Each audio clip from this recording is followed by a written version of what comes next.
You ask Tiger to solve. This deals with linear equations with one unknown. The final result is n equals -3. Let's solve it step by step. Swap sides.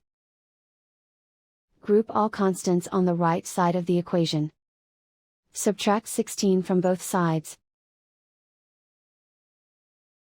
Group like terms. Simplify the arithmetic.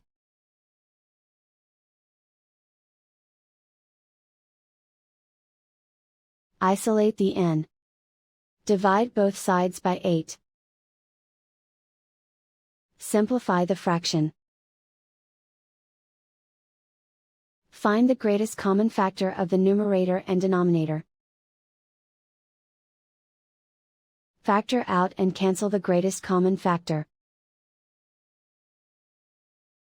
And so the final result is n equals -3.